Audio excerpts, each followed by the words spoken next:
Welcome to the Coaching Chapters, where I dive into books that inspire, challenge, and help us grow. I'm Binish Mirza, the founder of the Coaching Chapters here, and I host a number of book clubs.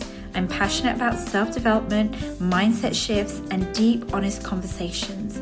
In each book review, I'll break down key insights, share my favorite quotes, and explore how you can apply the lessons to your daily life. If you're on a journey of growth and self-transformation, you're in the right place. So let's get started with today's book. The Mountain is You, Transforming Self-Sabotage into Self-Mastery by Brianna Wiest.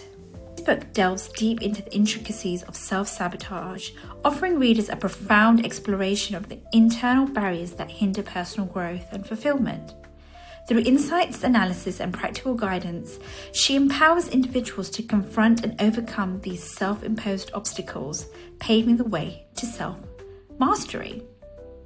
At its core, the book represents the metaphors of a mountain as a representation of a personal challenge. She articulates this concept in this amazing quote that really spoke out to me. Your mountain is the block between you and the life you want to live. Facing it is also the only path to your freedom and your becoming. This is a great reminder about the obstacles we face on a daily basis and how actually by being more intentional and aware of them, we're able to address those inner conflicts we feel and help us on our journey through personal development. A significant theme explored throughout the book is actually around embracing change and releasing those attachments from our former selves. She really points this out in one of the quotes that says, your new life is going to cost you your old one. It's going to cost you your comfort zone and your sense of direction. It's going to cost you your relationships and friends. It doesn't matter. This really uncovers the idea that actually this evolution we go through requires a great deal of self-sacrifice, and it urges us as a reader to really let go of these outdated values and identities that we pick up from our environment, our upbringings, our families, our histories, our lived experiences of who we are, and making us aware that actually it's okay that once what used to be part of us no longer serves us and it's not going to help us grow, so it's time to let go of them. The book also delves into the concept of emotional intelligence. I love this part, emphasizing its role in overcoming the evil that is self-sabotage. She writes actually, to truly heal, you're going to have to change the way you think. You're going to have to become very conscious of your negative and false beliefs and start shifting to a mindset that actually serves you. So this is really now encouraging the reader to cultivate that awareness, that deeper thinking of patterns that make up our behaviors, our being, our thinking. It provides a roadmap for developing that resilience and emotional maturity, which sometimes we forget about, particularly once we read a really insightful book but don't know what to do with the information next.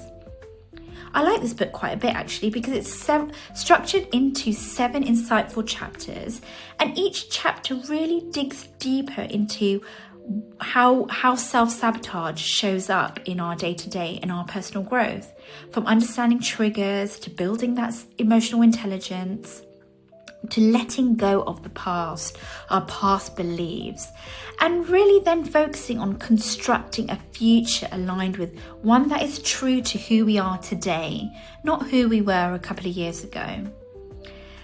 And I think with that's where a lot of the self-seeking transformation actually comes.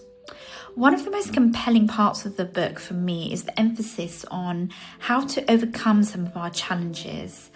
And I particularly love this quote that says, one day, the mountain that was in front of you will be so far behind you, it will barely be visible in the distance, but who you become in learning to climb it, that will stay with you forever. Wow. I love that. I love that because actually it's acknowledging the fact that the journey we go on into becoming a better version of ourselves, becoming who we want to be, achieving that end goal or that change is actually just as valuable as achieving the change, the new objective, the new thing, letting go of the old you. And there's so much beauty in appreciating that journey and not just the destination. So actually, in conclusion, for me, The Mountain Is You serves as a powerful guide for anyone that's really struggling with self-sabotage.